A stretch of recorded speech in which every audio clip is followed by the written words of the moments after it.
삽니다.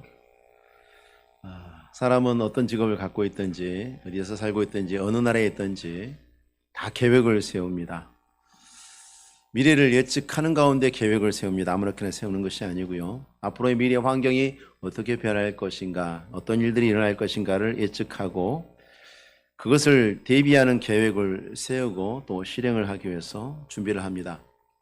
오늘날 군대도 이제 미래에 어떤 일들이 벌어질 것인가, 전장 환경을 예측하고 그때 필요한 무기들을 지금 개발하죠. 기업들도 미래의 시장이 어떻게 변할 것인가, 시장 환경을 예측하고 그 수요의 변화에 맞춰서 투자를 하고 공급을 준비합니다. 입시학원들도 다르지 않습니다.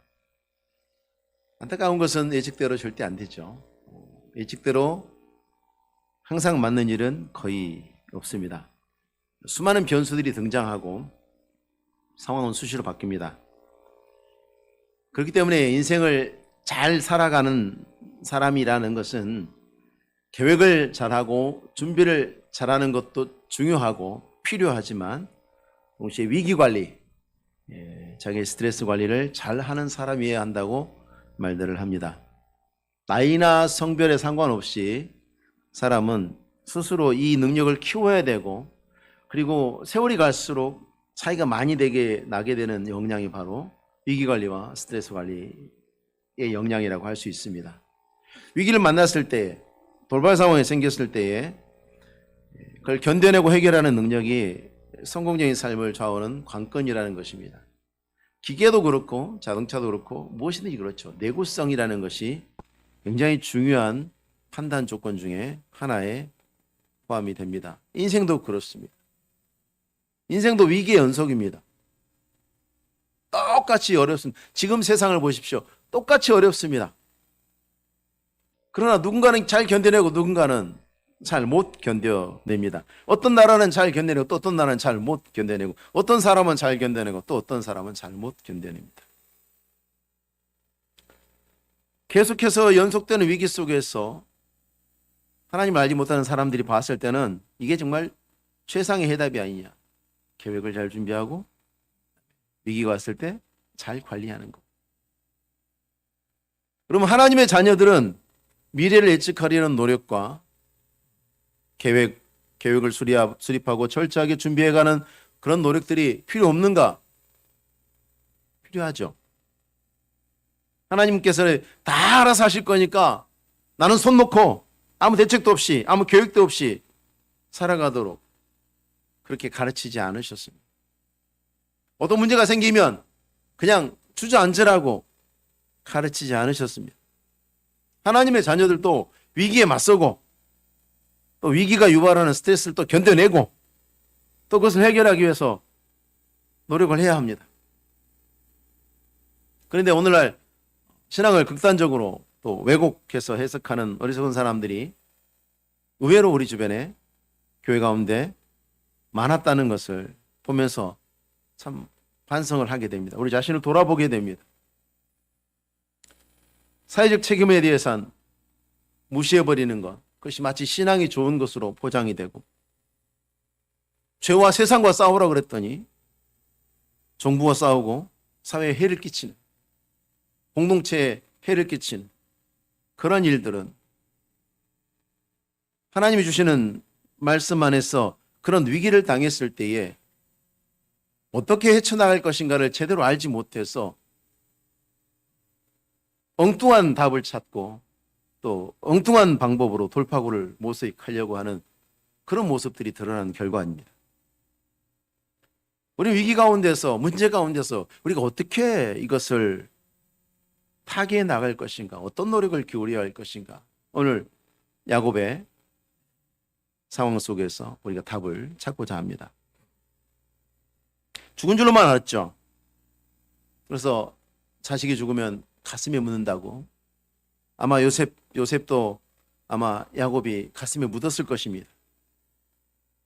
그런데 그 아들 요셉이 살아있을 뿐만 아니라 이 대제국 애굽의 모든 실권을 쥐고 있는 총리라고 하는 소식이 들려왔습니다. 말만 들었으면 못 믿을지도 모르겠는데 그 아들이 지금 바로왕, 애굽의 바로왕이 타는 수레에 버금가는 그런 보배로운 수레를 지금 보내서 아버지와 형제들과 가족들을 모두 애굽으로 초대했습니다. 그 수레가 지금 눈앞에 있어요. 오늘날로 치면 여러분 뭐 그런 차 있지 않습니까? 뭐 정말 기다란 승용차, 평생에 한번 직접 볼까 말까 하는 그런 어마어마한 차가 지금 딱 와 있는 거죠.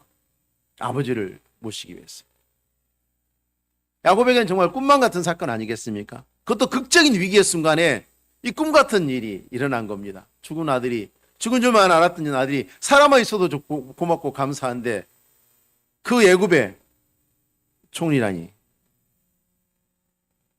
그래서 바로 창세기 바로 앞장 45장 28절에 이스라엘이 이르되 조카도다. 내 아들 요셉이 지금까지 살아있으니 내가 죽기 전에 가서 그를 보리라. 가서 그를 보리라. 아들이 나를 부른다니 가야지. 요셉이 살아있다니 가야지. 더군다나 그냥 만나는 게 아닙니다. 지금 2년 동안의 기근으로 지금 생계가 문제가 아니라 생존이 지금 위협을 받고 있는 그런 상황 속에서 앞으로 5년 동안 기근이 더 계속될 상황에서 자, 모든 것이 준비되어 있는 애굽의 총리가 사랑하는 아들이 나를 지금 부르고 있어요. 나와 내 가족을 부르고 있어요. 지금 생존을 위협하는 이 기근이라는 절대절명의 위기를 탈출할 수 있는 최고의 기회죠. 엄청난 축복의 역사를, 응답을 하나님 주신 겁니다. 가서 그를 보리라. 가야지. 그런데 야곱이 브엘세바에서 딱 멈춥니다. 브엘세바에서 멈출 수밖에 없었습니다. 브엘세바는 아브라함과 이삭이 하나님 앞에 제단 쌓았던 곳이고요. 어떤 영적 고향과 같은 야곱에게 그런 의미가 있는 곳입니다. 그리고 이 브엘세바는 가나안의 가장 남쪽 경계입니다. 마치 우리나라로 치면 신의주 같은 곳입니다. 우주를 넘어서면 이제 중국 땅이죠. 거기까지 한국 땅인 거예요. 브엘세바까지 가나안입니다. 브엘세바를 넘어서면 이제 애굽 땅으로 들어가는 것입니다. 야곱은 형 에사오하고 다르게 하나님과 하나님이 주신 축복에 굉장히 관심이 많은 사람이었지 않습니까?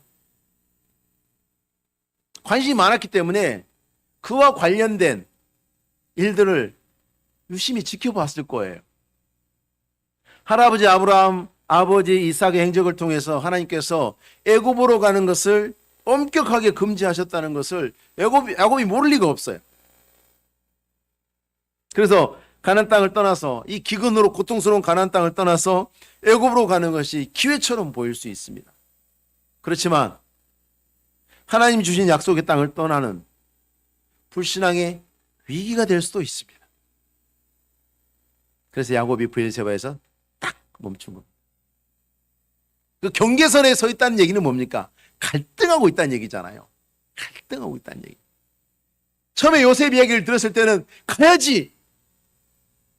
가다 보니까 가야 되나? 가도 되나? 1절에 이스라엘의 모든 소유를 이끌고 떠나 브엘세바에 이르러 그의 아버지 이삭의 하나님께 희생제사를 드리니.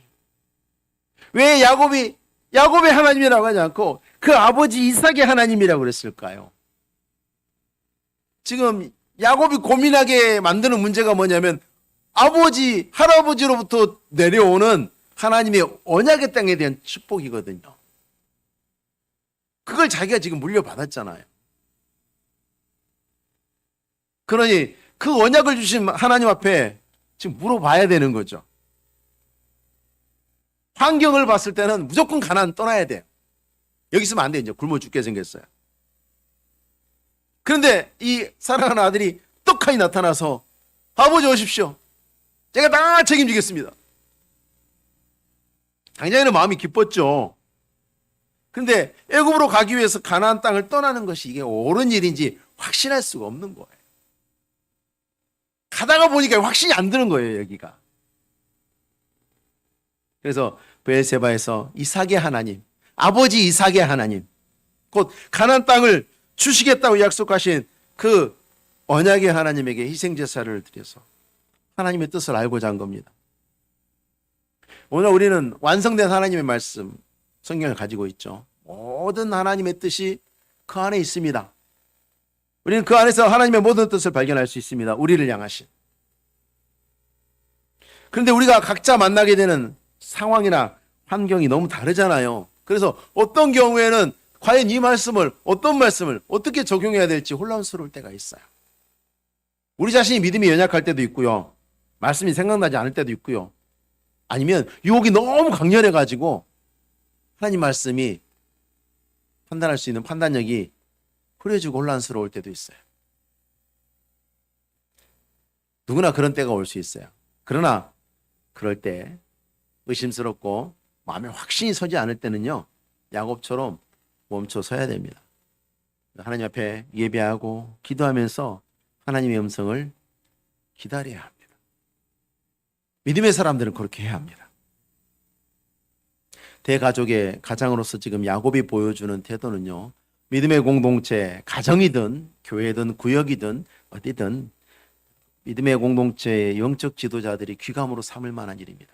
목사가, 장로가, 안수집사, 권사, 구역장, 성도 누구든지 모범이 되는 굉장히 귀한 교훈을 보여주고 있습니다. 야곱이 지금 희생제사를 통해서 보여주는 게 뭡니까? 야곱 자신뿐만 아니라 그의 아들들, 그의 손자들, 그를 따르는 모든 종들에게 뭘 보여주는 겁니까? 지금 우리가 가는 것은, 우리가 무엇을 하든지 이것은 누가 결정한 거예요? 하나님이 결정하신 거예요. 우리는 하나님이 명령하신 대로 간다. 그걸 보여주는 거예요. 제 가장이, 지금 야곱이 스스로 결정해도 아니라고 말할 사람 아무도 없어요. 다 따라와야 돼요. 근데 야곱 그렇게 하지 않아요. 스탑. 하나님께 물어보고 가자. 그리고 다 보고 있는 앞에서 하나님께 제사를 드리는 것입니다. 누구도 의심하지 않을 수 있는 그런 선택의 여지가 없는 상황이에요. 애고로 무조건 가야 돼요. 정당한 이유가 두 가지나 있잖아요. 왜? 지금 감당할 수 없어요, 기근을. 가나안 땅에는 아무것도 없어요. 이슬조차 내리지 않아요. 근데 유일하게 식량이 부족하지 않은 애굽 땅의 총리가 아들이고 그 아들이 공식적으로 초대를 했는데 그 초대도 애굽 왕 바로 가는 거예요. 가지 않을 이유가 없죠. 그럼에도 브엘세바에서 하나님께 희생제사를 드리고 기도하면서 하나님 뜻을 묻습니다. 우리가 말로만 기도하고 말로만 하나님을 따른다고 하는 것이 아니라 진심으로 하나님의 뜻을 따르고자 하는 믿음이 야곱에게 지금 보이고 있습니다. 우리 신앙생활 이렇게 해야 됩니다. 너무 뻔해 보이는 일이라고 그냥 하시면 안 되고 기도해야 됩니다. 하나님, 제가 이 길을 갑니다. 이 상황에서 이 길을 갑니다. 과연 이 길이 옳지 않은 길이면 하나님 막아주시고, 주께서 기뻐하시는 길이라면 형통하게 하옵소서, 이렇게 기도해야 돼요. 하나님, 제가 지금 잘 되고 있으니까 계속 잘 되게 해주세요. 그런 게 아니라, 하나님, 제가 지금 하고 있는 것이 옳습니까? 하나님 기뻐하시는 일입니까? 하나님께 영광이 되겠습니까? 늘 점검하셔야 돼요. 야곱의 희생제사를 받으시고 하나님께서 그 밤에 이상 중에 야곱에게 나타나셨어요. 특이하게도 하나님이 야곱에게 나타나실 때는 밤에 나타나세요. 야곱과 하나님의 만남은 밤에 이루어져요. 베델에서도 밤에 나타나시고 항상 밤에 나타나십니다. 또 부르십니다. 야곱아, 야곱아. 야곱이 내가 여기 있나이다 이렇게 대답하죠. 야곱이 거기 있는 줄 아니까 하나님 오셔서 부르셨죠. 너무 좀 생뚱맞은 대답 아닙니까? 내가 여기 있나이다. 야곱아, 야곱아. 거기 있는 줄 알고 오셔서 야곱아, 야곱아 부르는데 뭐 내가 여기 있나이다. 뭐 새삼스럽게. 근데 여러분, 내가 여기 있나이다. 그 히네니. 이 대답은 야곱뿐만 아니라 아브라함이 했던 거예요. 사무엘이 이사야 선지에 나옵니다. 굉장히 유명한 구절이에요. 내가 여기 있나이다. 우리 가스펠에도 유명한 가스펠. 주님, 내가 여기 있사오니 나를 받으소서, 나를 써주소서. 내가 여기 있나이다. 이게요, 하나님 앞에 들을 준비가 돼 있다는 고백이에요. 먼저는. 야고보아, 야고보아, 하나님 왜 부르시겠어요? 뭔가 말씀하려고 부르시는 거잖아요. 하나님, 저 들을 준비가 돼 있습니다. 뭐든지 말씀하십시오. 그리고 또 한 가지는 듣기만 하고 안 하는 것이 아니라 제가 듣고 헌신할 준비가 되어 있습니다. 들은 그대로 헌신할 준비가 되어 있습니다. 이 내용이 내가 여기 있나이다라는 말 안에 함축이 되어 있어요. 그래, 하나님이 선자들을 부르실 때 선자들이 항상 대답하는 것이 내가 여기 있나이다. 주여 말씀하옵소서, 주의 종이 듣겠나이다. 그게 그 말이에요. 길게 풀면 주여 말씀하옵소서, 주의 종이 듣겠나이다고, 짧게 말하면 내가 여기 있나이다예요. 더 짧게 말하면 아멘이죠. 하나님이 사람을 찾아오셔서 부르실 때는 사명 주시기 위해서 부르시는 거죠. 하나님이 그냥 나타나시지는 않습니다. 하나님이 나타나서 말씀하실 때는 그 말씀 안에 하나님의 뜻이 있고, 그 뜻 안에는 우리가 순종해야만 하는 절대적인 성격이 부여되어 있어요. 들어보고 마음에 들면 하고 아니면 안 하고 그런 거 아닙니다. 무조건 그 안에는 우리가 순종하고 따라야 되는 절대적 성격이 하나님의 말씀 안에 부과되어 있는 거예요. 그래서 하나님의 부르심을 받은 사람들은 한 사람도 예외 없이 항상 내가 여기 있나이다 하는 자세로 임해야 합니다. 그런 자세로 항상 우리의 마음이 준비가 되어 있어야 합니다. 내가 여기 있나이다. 야곱은 자기의 판단으로 브엘세바를 떠나서 애굽으로 가겠다고 결정하지 않습니다. 모든 결정을 하나님의 손에 맡겨드리고, 무슨 말씀을 하시든지 가라시면 가고 돌아가라면 돌아가시고 여기 있으라면 여기 있고, 그럴 준비가 되어 있다는 것을 이미 희생자서로 하나님께 알려드리는 거예요. 제사를 드린다는 것은. 여러분, 우리가 하나님 앞에 예배 드린다는 게 그런 겁니다. 저 문을 통과해서 들어와서 예배를 드리고, 아니면 우리가 지금 방해 상황 속에서 어쩔 수 없이 가정에서 또 유튜브나 화면을 통해서 예배를 드려도 자세는 한 가지죠. 똑같은 자세입니다. 예배하는 자세는 뭐냐면 모든 것을 하나님의 손에 맡겨드리고, 하나님 무슨 말씀을 하시든지 제가 들을 준비가 되어 있습니다. 들을 겁니다. 반드시 그렇게 하겠습니다. 그게 예배자의 자세예요. 요한복음 4장 23절 24절 말씀에 아버지께서는 자기에게 이렇게 예배하는 자들을 찾으시느니라. 하나님은 영이시니 예배하는 자가 영과 진리로 예배할지니라. 예배할 때 두 가지, 영과 진리. 영은 하나님의 영이요, 진리도 하나님의 진리죠. 예배하는 자리에는요 하나님만 계시는 거예요. 우리가 나왔을 때, 우리가 예배할 때 어떻게 나오는 겁니까? 내가 죽고 그리스도가 사는 거잖아요. 내가 죽고 여기서 선포되시는 하나님의 말씀을 통해서 우리가 아멘으로 받아서 이제는 내가 사는 것이 아니고 내 안에 그리스도께서 사시는 것이 되는 것, 그게 예배죠. 이게 삶의 예배고 하나님이 기뻐하시는 예배고 내가 여기 있나이다의 예배입니다.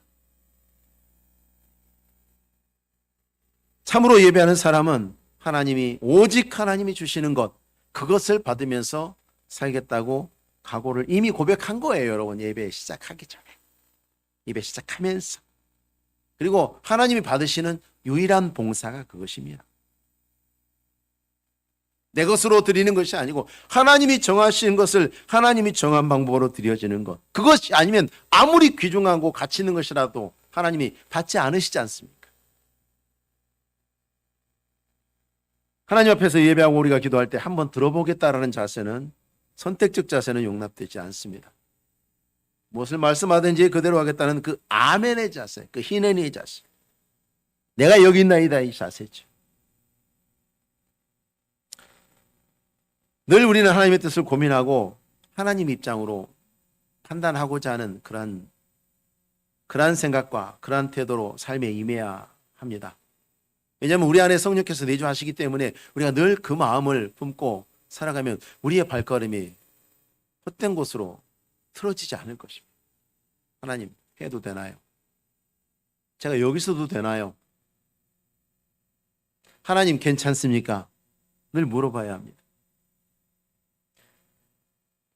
근데 야곱과 하나님의 대화 중에서 하나님의 말씀을 보면 야곱의 마음속에 어떤 두려움이 있었다는 것을 보여주는데요.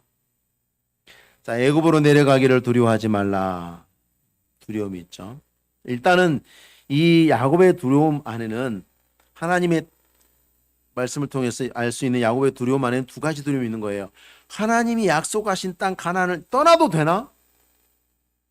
하나님이 우리 할아버지 아브라함과 우리 아버지 이삭 그리고 나에게 주신다고 약속하신 이 땅을 내가 지금 떠나도 되나? 하는 두려움. 내가 미지 땅 애굽으로 들어가는 두려움 또 있습니다. 그냥 식량이 있다고 좋은 게 아니잖아요. 거기도 어마어마하게 많은 사람들이 살고 있는데 텃세는 당하지 않을까? 내가 약속하신 땅 가나안을 떠나서 애굽으로 가게 되면 하나님이 거기서는 나를 도와주시지 않지 않을까? 이제 더 이상 하나님의 도움을 받지 못하는 것은 아닐까 하는 그런 염려하는 마음이 야곱의 마음속에 있었던 거죠. 하나님이 말씀하신 거 보면 하나님이 야곱의 마음을 보셨으니까 야곱의 마음속에 그런 두려움이 있었던 거죠. 근데 그 두 가지 두려움은 다 하나님을 향한 믿음이 있기 때문에 생기는 두려움이죠. 믿음 있는 사람만 갖는 두려움들이 있잖아요. 예배드리지 못하는 것에 대해서 두려운 마음 있는 사람들 신자들밖에 없잖아요. 세상 사람들은 예배드리지 못한다고 두려워합니까? 세상 사람들의 반응이 뭡니까? 우리가 예배에 대한 사모하는 마음을 갖고 있을 때 그게 뭐라고 그렇게 이야기하지 않습니까? 야곱은 일생을 통해서 하나님이 함께 하시는 것이 복이고 하나님이 주시는 것이 복이라는 것을 그 영적 가치를 알고 있어요. 애굽은 에서는 하나님의 축복의 약속을 이어받는 그 장자의 명분 그 하찮은 것으로 여겼죠. 그럼 팥죽 한 그릇만 못한 것으로 여겼죠. 야곱은 그것을 너무너무 사모하는 사람이었습니다. 하나님의 약속을 떠나기를 원하지 않았어요. 하나님이 함께 하시기를 원했어요. 그래서 너무나 당연해 보일 수 있는 애굽으로 옮겨가는 일이 두려웠던 거죠. 야곱이 가자 하고 선택을 해도 그게 왜 그래야만 하는지에 이 일을 다 할 사람이 정말 한 명도 없을 겁니다. 그러나 야곱은 두려웠습니다. 너무나 당연해 보이지만 믿음으로 봤을 때는 고민이 되는 문제가 있었던 것이 그렇습니다. 야곱에게 주신 하나님 말씀은 야곱의 마음속에 있는 두려움에 대한 하나님의 응답이었습니다. 3절 4절에 나오는데요. 3절에 보니까 내가 하나님이 하는 거예요. 내가 거기서 너로 큰 민족을 이루게 하리라 하셨고 4절에서는 내가 너와 함께 애굽으로 내려가겠고 반드시 너를 인도하여 다시 올라올 것이며 요셉이 그 손으로 내 눈을 감기리라. 야곱이 걱정한 것은 언약이었죠. 아버지 할아버지를 통해서 내려오는 축복의 언약. 하나님 나 그걸 놓칠 수 없는데 먹고 사는 것도 중요하지만 하나님의 언약 내가 포기할 수 없는데 이게 제게 복인 줄로 제가 믿는데 내가 가나안 땅 떠나서 브엘세바를 지나서 애굽으로 가면 이제 이거 다 버려야 되는 건 아닐까. 그런데 하나님께서 그 두 가지에서도 똑같이 말씀하십니다. 하나님이 주신 언약이 뭡니까? 하나는 자손의 언약이죠. 그죠? 내 씨가 하늘의 별처럼 바닷가의 모래처럼 땅의 먼지처럼 많게 하실 것이다. 그 자손의 언약이고 또 한 가지는 땅의 언약이죠. 가나안 땅의 언약. 이 두 가지가 굉장히 중요합니다. 아무리 천국이 좋아도 우리가 못 가면 소용없는 것이고 우리가 있어도 천국이 없으면 소용없는 것이고 땅과 백성은 너무 중요한 언약이죠. 그래서 하나님이 아브라함에게 주신 언약은 이 두 가지로 대표됩니다. 그런데 하나님께서 말씀하시죠. 너 애국 간다고 걱정하지 마라. 내가 거기서 너로 큰 민족을 이루게 할 것이다. 내가 하나님 이건 하나님이 하시는 거예요. 야곱아 걱정하지 마. 그건 내가 하는 일이야. 내가 할 거야. 언약을 내가 지킬 거야. 거기서 지킬 거야. 걱정하지 마. 두 번째는 야곱아 내가 가나안 땅을 줬지 내가 가나안에만 있는 하나님이냐? 그 말씀이죠. 내가 너희에게 가나안 땅을 줬다 그래서 내가 가나안에만 있는 하나님이 아니다. 나는 내가 너와 함께 애굽으로 내려가겠고 나는 애굽에서도 하나님이다. 애굽에서도 어디서도 나는 하나님이다. 언약은 이루어질 것이다. 두려워하지 마라. 하나님 말씀을 듣고 야곱이 담대하게 떨치고 일어나서 애굽으로 떠납니다. 5절에 야곱이 브엘세바에서 떠날세. 이게 지금 우리말로는 잘 표현이 안 되어 있습니다만 굉장히 박진감 넘치는 상황을 묘사한 겁니다. 가자! 말뚝 뽑아! 천막 걷어! 가자! 어떤 주저음이나 머뭇거림이 없습니다. 일말의 의심도 없이 즉각 행동합니다. 지금 브엘세바에서 갈등하던 모습이 아닙니다. 왜 이렇게 갑작스럽게 담대해졌을까? 하나님 말씀을 붙잡았기 때문에. 여러분, 하나님의 말씀을 붙잡은 사람, 하나님의 말씀에 붙잡힌 사람, 담대하게 될 수밖에 없습니다. 담대하게 됩니다. 가나안 정복을 앞두고도 하나님이 눈의 아들 여호수아에게 말씀을 주시고 강하고 담대하라고 하셨죠. 여호수아 1장 7절에 오직 강하고 극히 담대하여 나의 종 모세가 네게 명령한 그 율법을 다 지켜 행하고 우로나 저로나 치우치지 마라. 그리하면 어디로 가든지 형통하리니. 하나님의 말씀이 사람을 강하고 담대합니다. 그래서 말씀을 믿음으로 붙잡은 사람이 그 강하고 담대함을 누릴 수가 있습니다. 믿음으로 붙잡아야 돼요. 예레미야 23장 29절에 보시면 30절에 여호와의 말씀이니라 내 말이 불같지 아니하냐 바위를 쳐서 부스러뜨리는 방망이 같지 아니하냐 여호와의 말씀이라 그러므로 보라 서로 내 말을 도둑질하는 선지자들을 내가 치리라. 오늘날 그런 사람들이 있었습니다. 우리가 믿음으로 기도하면 하나님께서 병 걸리지 않게 하실 겁니다. 방수치 어디도 하나님이 지켜주실 겁니다. 암묵적으로 그러한 것들을 퍼뜨리는 하나님 말씀을 도둑질하는 사람. 하나님이 그렇게 말씀하지 않으셨죠. 우리의 목숨이 소중하다면 이웃의 목숨도 소중하고 다른 사람의 생명도 귀한 것입니다. 하나님이 예레미야 선지자를 통해서 경고하신 것은 참되신 하나님의 말씀이 아니라 자기 생각을 엄중한 하나님의 말씀이라고 속였던 거짓 선지자들입니다. 많은 사람들이 그들의 이야기를 듣고 이것이 하나님의 말씀이다. 잘못된 담대함을 가지고 확신을 가지고 망하는 길로 넘어지는 길로 들어갔습니다. 오늘날도 성도들을 위험으로 몰아넣으면서 그것이 믿음이고 하나님을 기쁘시게 하는 일이라고 속이는 사람들이 왜 없겠습니까? 그렇게 갖게 된 거짓 담대함은 패배하는 자리로 끌고 갑니다. 왜냐하면 거기는 하나님이 안 계셔요.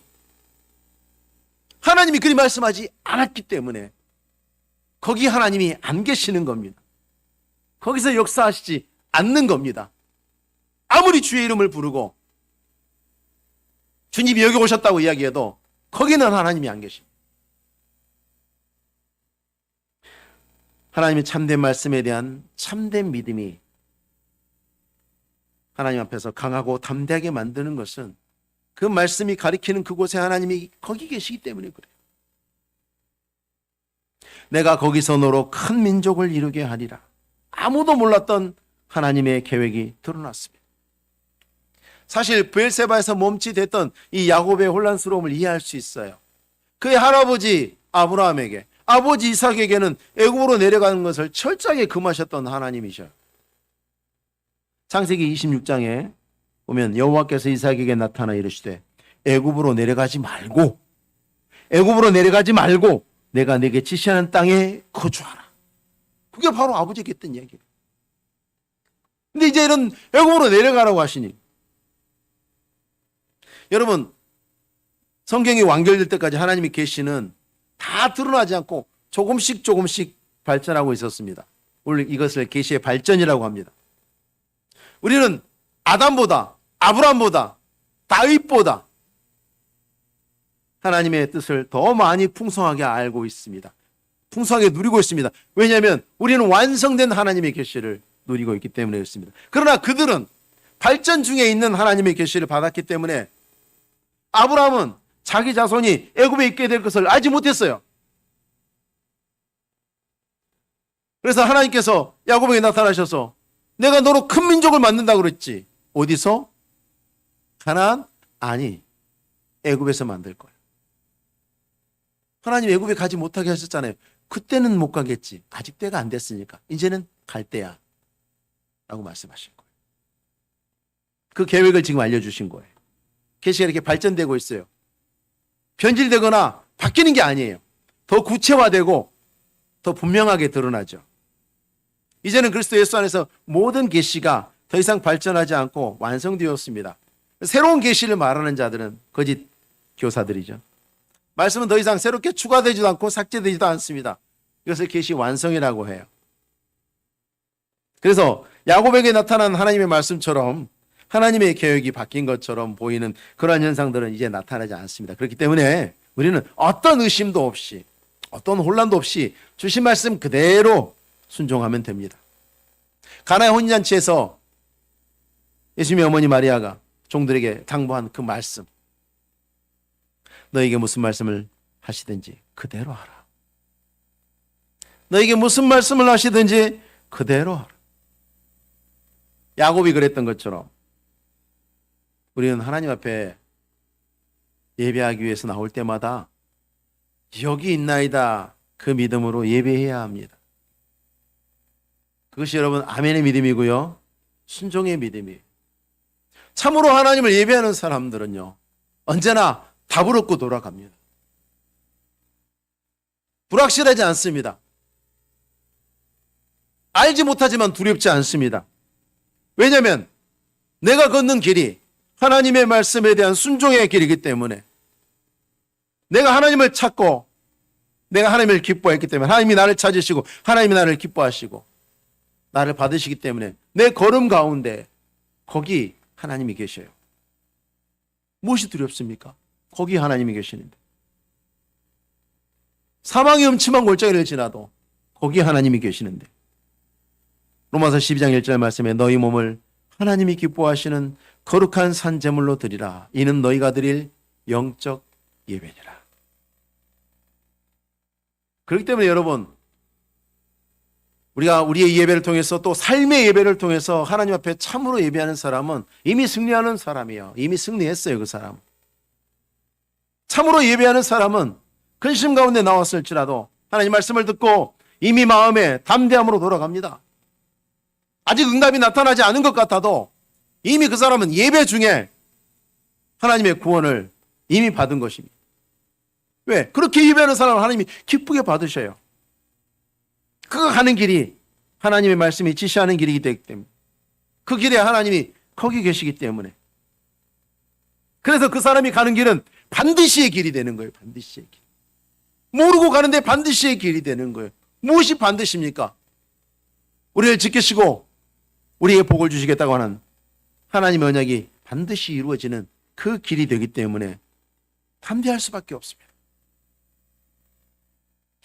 야곱을 두렵게 했던 애굽으로 내려가는 길, 그 길은 똑같은 길이었잖아요. 가나안에서 애굽으로 가는 길은 한 길입니다. 쭉 그냥 가는 거예요. 근데 그 브엘세바에서 하나님의 음성을 들은 이후에 하나님을 참으로 예배하고 하나님의 음성을 듣고 나서 달라집니다. 확신 없이 가는 길에서, 두려움을 품고 갔던 길에서 이제는 어떤 길이 됩니까? 기쁨으로 가는 길, 담대함으로 가는 길. 가자!